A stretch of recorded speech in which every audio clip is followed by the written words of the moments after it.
Back in 2020, Prime Minister Narendra Modi made a subtle dig at China's predatory lending practices. He stated that, according to history, in the name of development partnerships, nations have been forced into dependency partnerships. It paved the way for colonialism and imperialism. It resulted in the formation of global power blocs. Humanity suffered as a result. China's communist regime is notorious for luring developing countries into a vicious debt trap by lending money for investment projects, and then using it to ensnare the country's sovereignty and strategic assets. Both Sri Lanka and Pakistan are in economic collapse, and the political turmoil is escalating the problem in these two nations. Both Pakistan and Sri Lanka are in difficult situations, since the United States wields enormous power over global financial institutions. This would make it more difficult for the two countries, as they have moved their allegiances to China. General Bipin Rawat, India's first Chief of Defence Staff, had spoken about these issues prior to his death. He warned Nepal against signing off on loans from regional countries, and urged it to learn from Sri Lanka's experience. Nepal must learn from countries like Sri Lanka, and stay vigilant in its dealings with China, General Bipin Rawat said. Almost half of the loans made by China were not reported.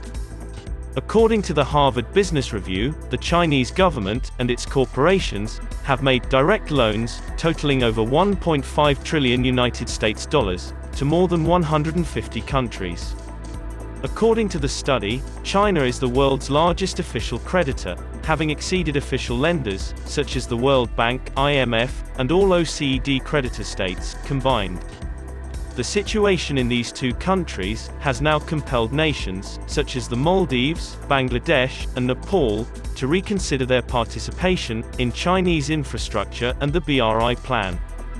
Sri Lanka, a flourishing island nation of 22 million people, has finally succumbed to China's debt trap diplomacy.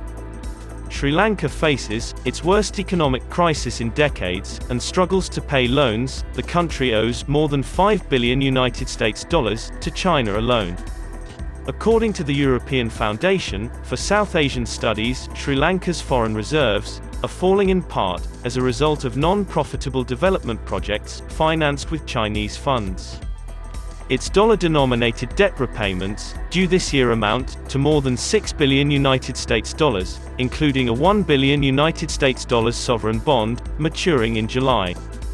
Rating agencies and economists are increasingly concerned that the country will be unable to pay even this. In Sri Lanka, the fault definitely falls on Rajapaksa, who began leaning heavily toward the Chinese, much to India's displeasure. By taking out high-interest loans from China, in the pretext of expanding infrastructure, the country put itself in a bind. As the economic crisis took hold of Sri Lanka, India has made a serious effort to bail out its beleaguered neighbor. Since January, it has helped Sri Lanka with $2.4 billion, including a $400 million currency swap and a $500 million loan deferment. Last month, Sri Lanka signed a $1 billion credit line with India for the procurement of food, medicines, and other essential items. Meanwhile, China has refused to offer any concessions in debt repayment. Total debt to China stands at $8 billion, almost one-sixth of Sri Lanka's total external debt of $45 billion. Pakistan, on the other hand, owes China more than 10% of its total debt. Imran Khan has been accused squarely for the country's current economic crisis. Because of these high-value loans, the country has not only declined economically, but has also entered a political crisis. Khan is escalating the problem by inciting popular outrage and blaming it on a foreign conspiracy against him and his government.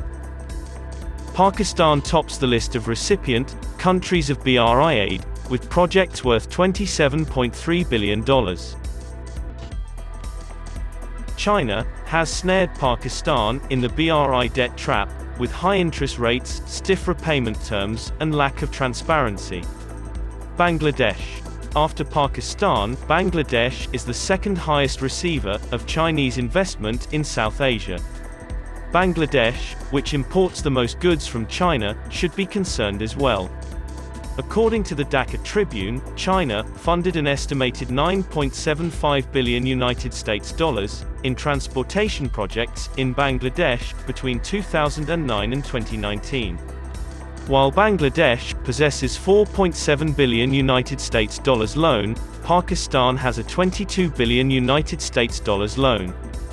While Pakistan is in a difficult condition due to its debt to China, Bangladesh has been a prudent borrower. But, before entering into any financial deal, Bangladesh, too, must carefully bargain. The Maldives, on the other hand, must be cautious of Chinese investments and loans that may contain hidden debt clauses. It will have to be careful not to become further enslaved by China's debt, especially since it already owes it a large sum. Its tourism industry earns a lot of money, thanks to a large number of Chinese visitors. With the next presidential elections in the Maldives scheduled for 2023, China is likely to use any means at its disposal to install a government that is subservient to Beijing.